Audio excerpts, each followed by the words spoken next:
Hi everyone, Leanne here from Think, Feel, Look Good.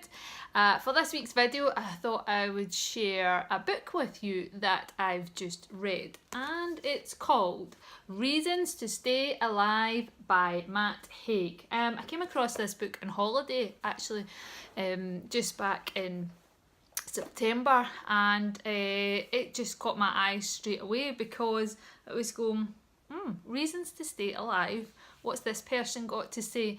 And it was an interesting book. One of the things that I am a big advocate of is, making sure that we talk about our mental health and get more understanding out there, and that's exactly what Matt's trying to do. He's sharing his story with the world and saying, look, this happened to me, and this is what I've found, and hopefully this might help. What was interesting about the book is that when he turned 24, he found himself with severe panic attacks, anxiety and depression, and he was working in Ibiza at the time.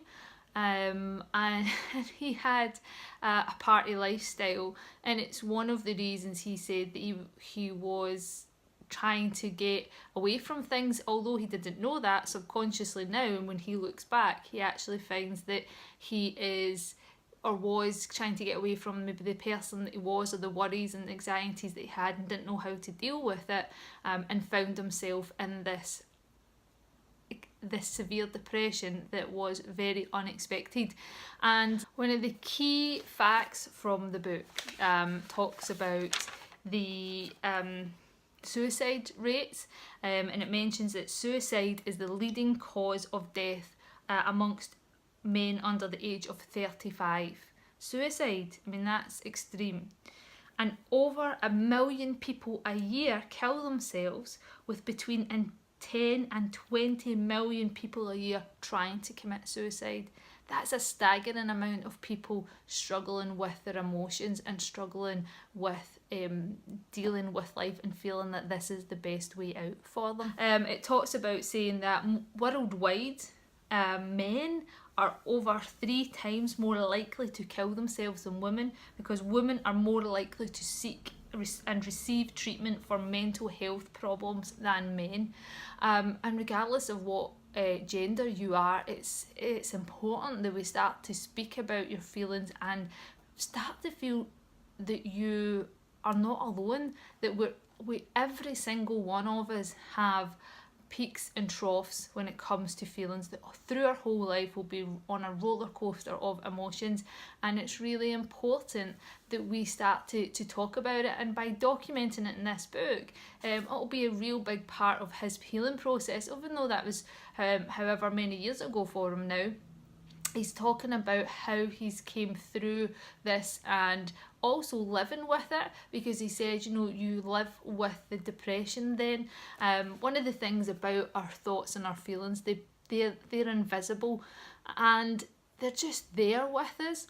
I find it so intriguing. I think this is one of the reasons why I want to do this and work in this field, is because I'm trying to live my life day to day and deal with these emotions, but I feel really strongly that we're not taught about it, that we're brought into this world and we're given these emotions in our environment, and the nurture that we have obviously really significantly affects that. But how do we deal with these? We're not taught about that. We're not really shown. Well, certainly not so much in the Western world where I'm from. More now, there's more talk about mental health, which is great, and a bit more going into schools, but not enough. We really, from a young age, need to start to learn. And scientific research that's been still done, there's still more out there to be done about why emotions are there, what happens in our body, and all the different chemical reactions, but they are there and they're a big part of us. And unfortunately, some of that feels so heavy on us that we choose and feel like that we don't want to live anymore, that actually that's too hard. What's interesting about the book as well is he points out And this is something that I've been aware about, is the famous people that have suffered with this. And again, it's something that makes us feel that you're not alone when you're suffering from anxiety and depression. It's something that our bodies and our minds do, but we can get out of. And there's significant people from history, such as Abraham Lincoln and Winston Churchill, become a couple of big names that you might have heard of, that have suffered severely from depression, but yet still managed to live their life with it, but had a real passion and a real sense of purpose to do something good in the world. So they lived despite of it and working with that.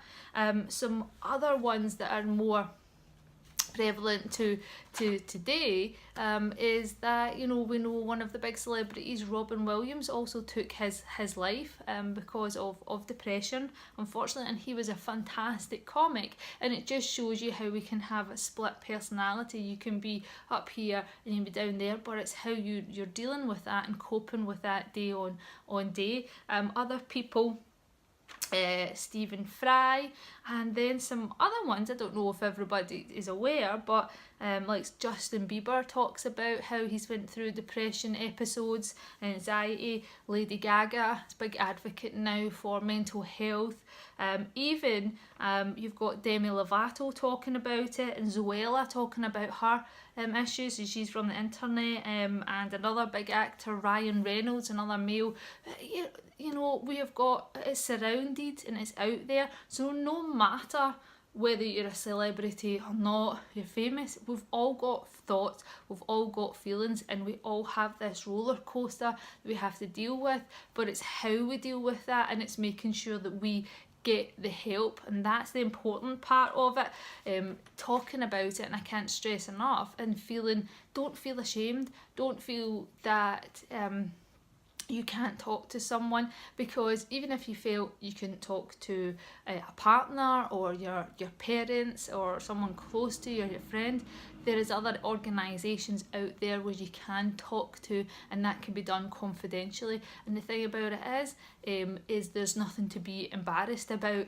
The best thing you can do for yourself is talk about it.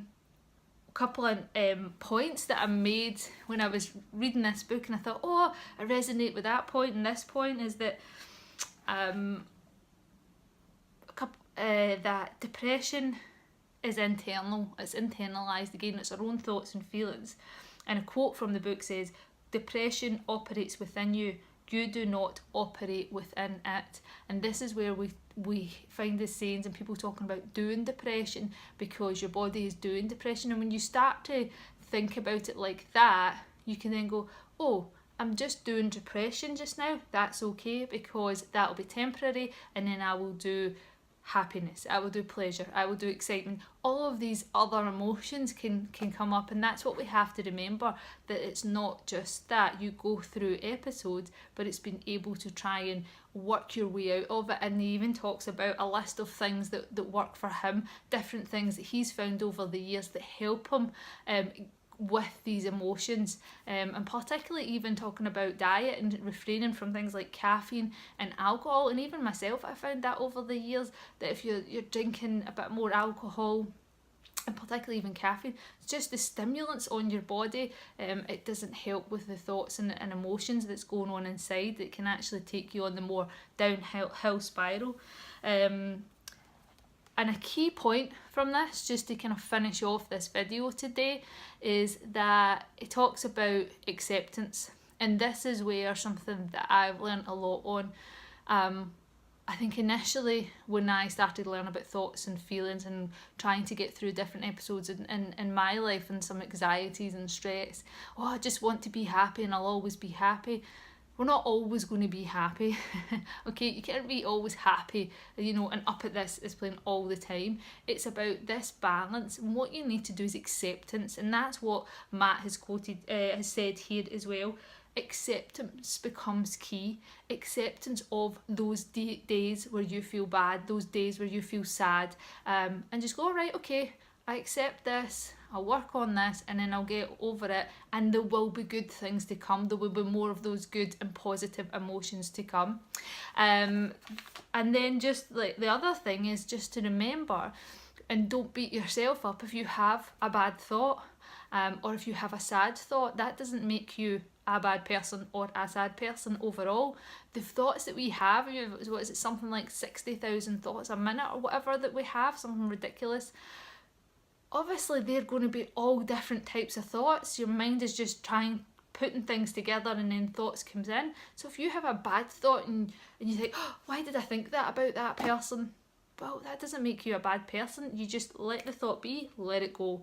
And this is about accepting it and going, I'm a human being, and I can improve these things, and I can do different techniques to help change my thought patterns, my habits and beliefs.